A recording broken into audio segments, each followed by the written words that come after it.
Brown sugar, കൊഴുപ്പ് കുറവാണ്. എല്ലാവർക്കും എൻ്റെ യൂട്യൂബ് ചാനലിലേക്ക് ഒരിക്കൽ കൂടി സ്വാഗതം. ഇന്ന് ഞാൻ എന്താ ഉണ്ടാക്കാൻ പോണേ? ഒരു എക്സ്പെരിമെന്റ് ആണ്. എന്താന്നല്ലേ, ഇത് ഏത് മലയാളിക്കും അറിയാവുന്ന ഒരു സാധനമാണിത്, പാവയ്ക്ക. അപ്പം നിങ്ങൾ വിചാരിക്കും പാവയ്ക്ക കൊണ്ട് എന്ത് സർപ്രൈസ് അല്ലേ? പാവയ്ക്ക കൊണ്ട് തോരൻ, മെഴുക്ക് വരട്ടി, തീയൽ ഇതെല്ലാം കഴിച്ചിട്ടുണ്ട്. വേറെ എന്താ ഉണ്ടാക്കുന്നത് അല്ലേ? ഞാൻ ഏതോ ഒരു വീഡിയോയിൽ പറഞ്ഞിട്ടുണ്ട് ഇതുകൊണ്ട് ഒരു സാധനം ഉണ്ടാക്കാനായിട്ട്, ട്രയൽ ഇങ്ങനെ ഉണ്ടെന്ന്. പായസം, അതാണ് ഞാൻ ഉണ്ടാക്കാൻ പോണേ. അപ്പം ആദ്യമേ ഇതിൻ്റെ കയ്പ്പ് കളയണം. അതെങ്ങനെയെന്ന് നോക്കാം. അപ്പം പാവയ്ക്ക പായസം മിക്കവാറും ആരും കഴിച്ച് കാണത്തില്ല, മിക്കവാറും ആരും ഉണ്ടാക്കി കാണത്തില്ല. എങ്ങനെ ഉണ്ടാക്കണം നോക്കാം. നമ്മൾ 3 പാവയ്ക്ക എടുത്തിട്ടുണ്ട്. അത് ആദ്യമേ എന്താ ചെയ്യേണ്ടേ? മുറിച്ച് അതിൻ്റെ കുരു കളയണം. കുരു കളഞ്ഞില്ലെങ്കിൽ കയ്പ്പ് എന്ന് പറയുന്നത് ഡബിളും ട്രിപ്പിളും ക്വാഡ്രപ്പിളും ഒക്കെ ആകും. അതുകൊണ്ട് കുരു കളയണം. കുരു കളയാനായിട്ട് ഒന്ന് സ്ലൈസ് ചെയ്തിട്ട് സ്പൂണ് കൊണ്ട് അവിടെയും ഇവിടെയും വരഞ്ഞ് ഇങ്ങനെ എടുത്താൽ ആ കുരു ഇങ്ങനെ പോരും. എളുപ്പമല്ലേ? കുരു ഒട്ടും പാടില്ല, ഇതുപോലെ എടുക്കണം. ഇപ്പൊ തന്നെ നല്ല കയ്പിന്റെ മണം വരുന്നുണ്ട്. ഒന്നും പേടിക്കണ്ട, നമുക്ക് അതിനെ കെട്ടിക്കാൻ നോക്കാം. അങ്ങനെ ഗുരുക്കളെ കളഞ്ഞു. 3 പാവയ്ക്ക, 6 സ്ലൈസ്. അപ്പോൾ ഇത് നമ്മൾ കനം കുറച്ച് എന്ന് പറഞ്ഞാൽ എന്താണെന്ന് വെച്ചാൽ അതിൻ്റെ കയ്പ്പെല്ലാം ശരിക്കിറങ്ങണം.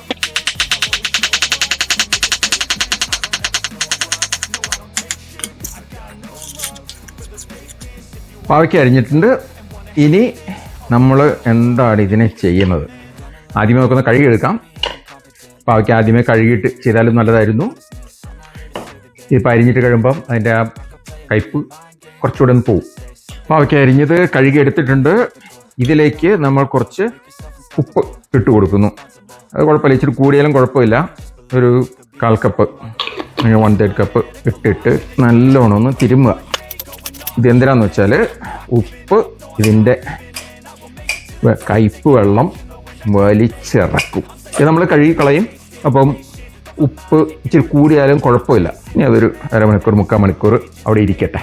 അത് കഴിഞ്ഞിട്ട് നോക്കാം. നമ്മുടെ പാവയ്ക്ക ഒരു 1/2 3/4 മണിക്കൂർ നേരമായി ഇരിക്കുമ്പോൾ നോക്കുകയാണെങ്കിൽ ഇതാ വെള്ളം ഇറങ്ങിയിട്ടുണ്ട്. അത് നോക്കുകയാണെങ്കിൽ നല്ല ഉപ്പും കയ്പും ഉണ്ടാവും. പിന്നെ ഇത് എന്താ ചെയ്യുന്നത് വെച്ചാൽ ഇതൊന്ന് നല്ലോണം ഒന്ന് പിഴിഞ്ഞെടുക്കും. പിഴിഞ്ഞാൽ ബാക്കിയുള്ള വെള്ളം കൂടെ, കളയാൻ പറ്റുന്ന വെള്ളം മുഴുവൻ കളഞ്ഞിട്ട് ഒന്നുകൂടെ കഴുകി നമുക്ക് വേറെ പ്രോസസ്സിങ്ങിൽ കൂടെ കടത്തിവിടാം. ഇത് നല്ലോണം ഞെക്കി പിഴിഞ്ഞ് വെള്ളം കളഞ്ഞ പാവയ്ക്കാണിത്. പിന്നെ നമുക്ക് ഇത് നല്ലോണം കഴുകിയിട്ട് നാരങ്ങ നീരിലിട്ട് വയ്ക്കാം. ഉപ്പിട്ട് കഴിഞ്ഞിട്ട് നല്ലോണം കഴുകി 2 പ്രാവശ്യം നല്ലോണം തിരുമ്മി കഴുകിയിട്ട് എടുത്തിരിക്കുന്നതാണ്. അതിനകത്ത് കുറച്ച് വെള്ളമുണ്ട്. ഇതിലേക്ക് നമ്മൾ 3/4 കപ്പ് നാരങ്ങ നീര് ഒഴിച്ചിട്ട് നല്ലോണം മിക്സ് ചെയ്ത് വയ്ക്കാം. ഇനിയിപ്പോൾ ഇത് ഏകദേശം ഒരു 1 മണിക്കൂർ അങ്ങനെ ഇരിക്കണം. അത് കഴിഞ്ഞിട്ട് നമ്മളിത് കഴുകിയിട്ട് വീണ്ടും വെള്ളത്തിൽ പഞ്ചസാര ഇട്ടിട്ട് ഓവർനൈറ്റ് സോക്ക് ചെയ്യാൻ വയ്ക്കും. എന്നിട്ടാണ് പായസം ഉണ്ടാക്കുന്നത്. അപ്പോൾ അടുത്ത സ്റ്റെപ്പിൽ കാണാം. നമ്മുടെ പാവയ്ക്ക നാരങ്ങ നീരിൽ കിടന്ന് അതിൻ്റെ കയ്പ്പ് കുറച്ചുകൂടെയൊക്കെ ഇളക്കിയിട്ടുണ്ട് കേട്ടോ. ഇനിയിപ്പോൾ നമ്മൾ എന്താ വെച്ചാൽ നല്ലോണം ഒന്നുകൂടെ കഴുകും. എന്നിട്ട് കുറച്ച് പഞ്ചസാര വെള്ളത്തിൽ ഇട്ട് ഓവർനൈറ്റ് രാത്രി മുഴുവനും ഫ്രിഡ്ജിൽ വെക്കാൻ പോവാം. കഴുകിയിട്ട് വരാം. നാരങ്ങ നീരിൽ വെള്ളമെല്ലാം കളഞ്ഞ് കഴുകി എടുത്തിരിക്കുകയാണ്. എന്നിട്ട് നമ്മൾ ഇതിൻ്റെ പാവയ്ക്കയുടെ മുകളിൽ വരുന്നവരെ വെള്ളം എടുത്തിട്ടുണ്ട്. ഇതിപ്പോഴും ഒന്ന് നല്ല കട്ടിയായിട്ടിരിപ്പണ്ടേ. ഓൾമോസ്റ്റ് എല്ലാം പോയി കയ്പ്പ്. ഇതിലേക്ക് നമ്മൾ 1/2 കപ്പ് പഞ്ചസാര ഇട്ട് കൊടുക്കുന്നു. എന്നിട്ട് നല്ലോണം മിക്സ് ചെയ്യുക. എന്നിട്ട് ഓവർനൈറ്റ് വയ്ക്കുക. പ്ലാസ്റ്റിക് കൊണ്ട് റാപ്പ് ചെയ്ത് ഫ്രിഡ്ജിലോട്ട് വയ്ക്കുകയാണ്. അപ്പോൾ നാളെ കാണാം. പാവയ്ക്കയുടെ ഫൈനൽ സ്റ്റേജ് ക്ലെൻസിങ്, അതിൻ്റെ കയ്പ്പ് കളയുന്നത് ഇന്നലെ ഫ്രിഡ്ജിൽ വെച്ചിരുന്നതാണ് പഞ്ചസാര വെള്ളത്തിൽ. ഇതിൻ്റെ വെള്ളം തന്നെ ഒരു ജ്യൂസിൻ്റെ എഫക്റ്റ് ഉണ്ട്, കയ്പില്ല. അപ്പോൾ അതിൻ്റെ കയ്പ്പ് നോക്കട്ടെ, ഇത് നോക്കാം. യെസ്, ലേശമുണ്ട്, പക്ഷേ കംപ്ലീറ്റ് അങ്ങോട്ട് പോയിട്ടില്ല. പാവയ്ക്കയുടെ എഫക്റ്റ് ഉണ്ട്. ഇനിയിപ്പം നെയ്യിലിട്ട് വഴറ്റി ശർക്കരയും തേങ്ങാപ്പാലൊക്കെ ഒഴിക്കുമ്പോഴത്തേക്കും അതിൻ്റെ ടെക്സ്ചറും ക്വാളിറ്റിയും ടേസ്റ്റും ഒക്കെ നോക്കാം നമുക്ക്. അപ്പോൾ ഇത് സ്ക്വീസ് ചെയ്ത് കളയും. എന്നിട്ട് നെയ്യിൽ നല്ലോണം വഴറ്റിയെടുക്കും. വഴറ്റി വേവിക്കും. ഉരുളി ചൂടാക്കാൻ വെച്ചു. ഇതിലേക്ക് നമ്മളൊരു 1/2 കപ്പ് നെയ്യ്,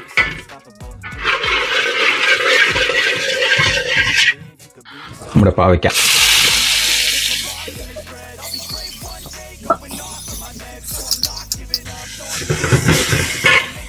ഹീറ്റ് തീയ് മീഡിയം ഹൈ.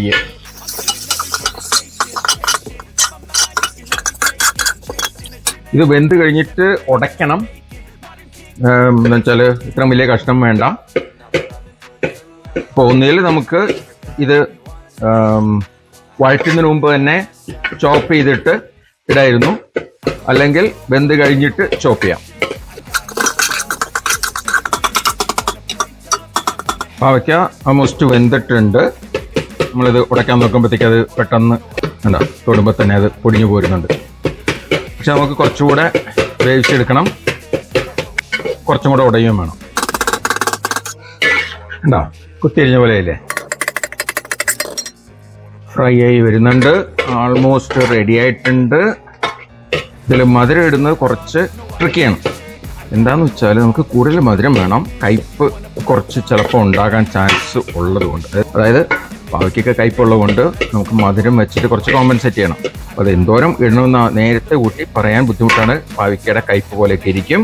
അപ്പോൾ കുറേശ്ശെ ഇട്ടിട്ട് അവസാനം മെഷർമെന്റ് നോക്കാം. അപ്പോൾ ഇത് റെഡി ആയിട്ടുണ്ട്. ഇതിലേക്ക് നമ്മളല്ല ഞാൻ എപ്പോഴും പറയുന്ന പോലെ ഞാൻ ബ്രൗൺ ഷുഗർ അഥവാ ശർക്കര ഇടുന്നു.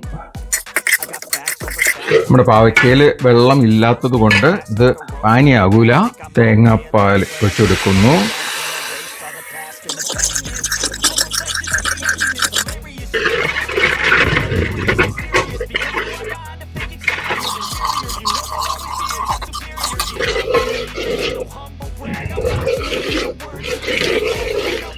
ബാക്കി വേണ്ട തേങ്ങാപ്പാലും കൂടെ ഒഴിച്ച്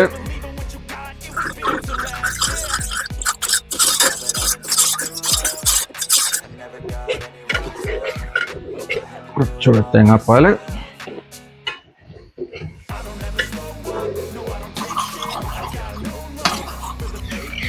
ഇതിലേക്ക് തേങ്ങാപ്പാലിൽ ചുക്ക്, ജീരകം, ഏലക്ക മുതലായവ ഒന്ന് ചൂടാക്കി നല്ലോണം പൊടിച്ച് അരിച്ചെടുത്ത പൊടി കലക്കി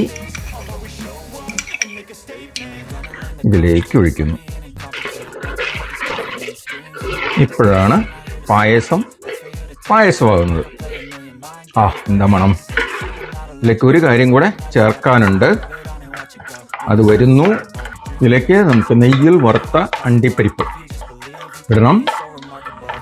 ഇതിപ്പോൾ വറുത്തേ ഉള്ളൂ, ഇപ്പോൾ കുറച്ച് സോഫ്റ്റാണ്.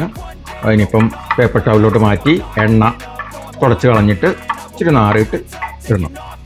അണ്ടിപ്പരിപ്പ് ഇടുന്നു.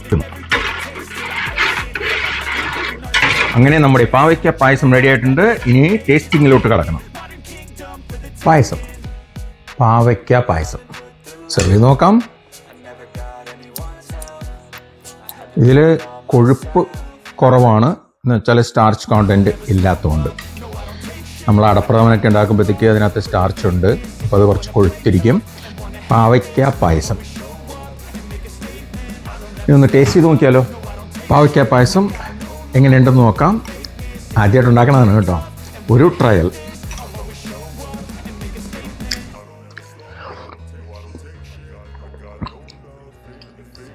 ഇത് ഞാൻ വിചാരിച്ചതിനേക്കാളും നന്നായിട്ടുണ്ട്. പാവയ്ക്കയുടെ ഒരു ലേശം കയ്പുണ്ട്, പക്ഷേ അത് ഉലുവാപ്പായസം കഴിച്ചിട്ടുള്ളവർക്ക് ഇതിനത്രയും കയ്പൊന്നുമില്ല. പക്ഷെ ഫ്ലേവറുണ്ട്, പാവയ്ക്കയുടെ ഫ്ലേവറുണ്ട്, ശർക്കരയുടെയും പിന്നെ പൊടിയുടെയും എല്ലാം ഉണ്ട്. അപ്പം ഷുവറായിട്ടും ഒരു നല്ല ഐറ്റം തന്നെയാണ്.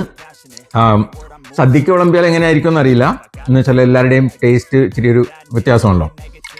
വീട്ടിലൊക്കെ നമുക്ക് ഉണ്ടാക്കി കഴിക്കാൻ നല്ല ഒരു ഐറ്റമാണ്. സൂപ്പർ.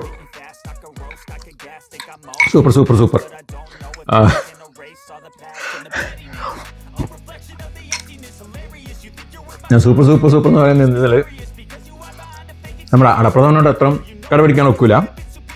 ടേസ്റ്റ് ഉണ്ട്, പക്ഷേ ചെറിയൊരു കയ്പുള്ളതുണ്ട്.